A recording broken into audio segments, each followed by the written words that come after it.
दोस्तों बहुत सारे ऐसे क्वेश्चंस आते हैं कि सर अगर हम एसआईपी कर रहे हैं, रेगुलर एसआईपी कर रहे हैं, सालों से एसआईपी कर रहे हैं, लेकिन बाय चांस अगर किसी महीने हमारा हाथ खाली है, हमारे पास पैसा नहीं है, तो अगर हम एसआईपी जमा नहीं कर पाए किसी महीना, तो हमारा एसआईपी अमाउंट का क्या होगा, हमारा इन्वेस्टमेंट का क्या होगा, उस पर क्या असर पड़ेगा, क्या हमारा पैसा लॉस में चला जाएगा, क्या होगा आखिर हमारे एसआईपी इन्वेस्टमेंट का, उस पर क्या असर पड़ेगा। एक्चुअली किसी महीना अगर हमारे पास पैसा नहीं है इन्वेस्टमेंट करने को, हमारा एसआईपी डिडक्शन अनसक्सेसफुल हो जाता है, पैसा नहीं कट पाता है बैंक अकाउंट से, तो हमारे एसआईपी इन्वेस्टमेंट का क्या होगा, क्या असर पड़ेगा।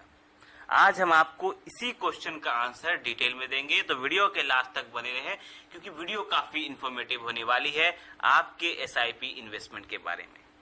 तो दोस्तों सपोज करिए कि आप लगभग 2 सालों से इन्वेस्टमेंट कर रहे हैं, हर महीना आपके अकाउंट से 5,000 का आप इन्वेस्टमेंट करे जा रहे हैं, इन्वेस्टमेंट हर महीना आपके बैंक अकाउंट से कट रहा है। तो हर महीना आपके बैंक अकाउंट से पैसा कट रहा है, इन्वेस्ट हो रहा है, लेकिन अचानक आपने देखा कि आपकी जॉब छूट गई, खुदा ना खास्ता आपकी जॉब छूट गई और आपको घर चलाना मुश्किल हो गया, या ऐसा हो गया कि आपको कुछ बहुत बड़ा काम आपके सामने आ गया और आपका खर्चा उस महीना ज्यादा हो गया। मतलब कुछ ऐसा सिचुएशन आ गया, कुछ ऐसा सिनेरियो आ गया कि आपके पास इस महीना पैसा नहीं है 5,000 इन्वेस्ट करने को। अब आप क्या करेंगे? तो दोस्तों इस सिनेरियो में होगा ये कि आपके पास पैसा तो है नहीं, तो आपके बैंक अकाउंट में पैसा नहीं होगा, तो वो जो ऑटो पे जो आपके बैंक अकाउंट से कटते जाता है एसआईपी, वो डिडक्शन नहीं होगा। अब सपोज करिए आपने महीने के 10 तारीख, मतलब 10 तारीख को, हर 10 तारीख को आपका बैंक अकाउंट से पैसा कटता है। अब कोई 1 तारीख को करता है, कोई 10 तारीख को करता है, कोई 15 तारीख को करता है। तो सपोज करिए आपका 10 तारीख को था और आपके अकाउंट में 10 तारीख को पैसे नहीं है, तो 5,000 आपके अकाउंट में नहीं है, तो डिडक्शन अनसक्सेसफुल हो जाएगा। आपको मेल आ जाएगा कि हाँ भैया आपका एसआईपी डिडक्शन अनसक्सेसफुल हो गया है, इस महीना का आपका पैसा इन्वेस्ट नहीं हुआ। तो आपका पहले सबसे पहले मेल आएगा आपके फोन में, जिस मेल आईडी को आपने दिया होगा एसआईपी इन्वेस्टमेंट के टाइम में, उस मेल आएगा कि आपका अनसक्सेसफुल हो गया। दूसरा चीज, आपको मैसेज भी आएगा, जो नंबर आपने दिया हुआ है उसमें आपको मैसेज भी आएगा कि भैया आपका एसआईपी इस महीने का अनसक्सेसफुल हो गया।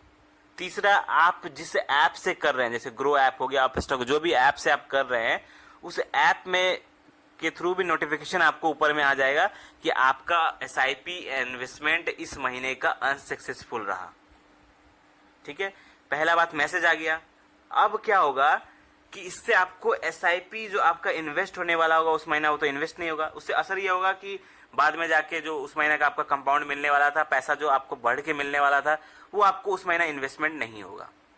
तो चलिए ये कोई खास बड़ा बात नहीं है। 1 महीना, इसमें क्या होता है कि आपका 1 महीना, 1 या 2 महीना आपका एसआईपी अनसक्सेसफुल रहता है, इससे कुछ खास असर नहीं पड़ता आपके इन्वेस्टमेंट के बारे में। लेकिन दोस्तों एक चीज गौर करने की है कि अगर आपका लगातार 3 महीना अनसक्सेसफुल रह जाता है, 3 महीना लगातार आपके बैंक अकाउंट में पैसे नहीं है और आपका पैसा इन्वेस्ट नहीं होता है लगातार 3 महीना, सपोज करिए आपका जनवरी में आपका एसआईपी अनसक्सेसफुल रहा, फरवरी में रहा, मार्च में रहा, तीनों महीना आपका अनसक्सेसफुल लगातार अगर रहता है, तो आपका एसआईपी कैंसिल हो जाता है। मतलब आपका इन द सेंस कि आपने जो पैसा इन्वेस्ट किया है वो वहीं तक रह जाता है, वो पैसा धीरे धीरे कंपाउंड होते रहता है, वो बात अलग है, लेकिन आपका और इन्वेस्टमेंट नहीं होता है और आपका पैसा फिर ऑटो पे नहीं करता है।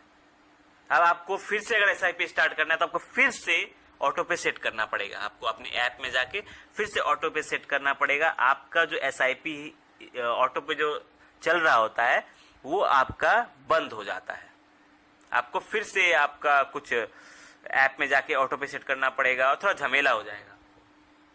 तो इस केस में ऐसा होता है।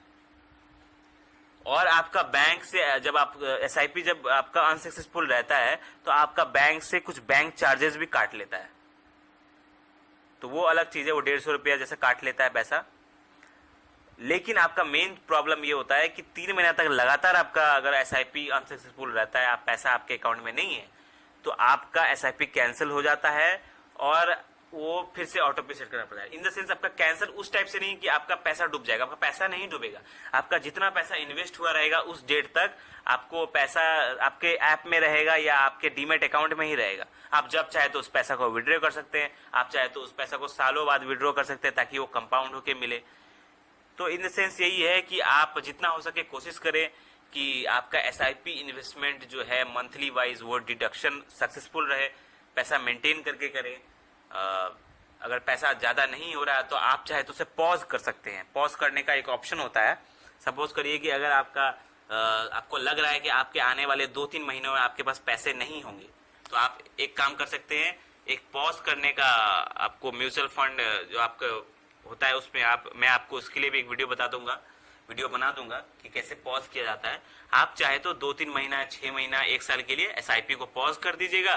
पॉज करने के बाद जब फिर आपको लगेगा कि हाँ अब मेरा पैसा रेगुलर आने चालू हो गया है, तो आप उसको रिज्यूम कर सकते हैं SIP को। तो पॉज होने से क्या होगा, आपका EMI अनसक्सेसफुल नहीं रहेगा SIP में, और आपका जो पैसा है वो आपका मतलब बैंक से आपका चार्जेस नहीं कटेगा।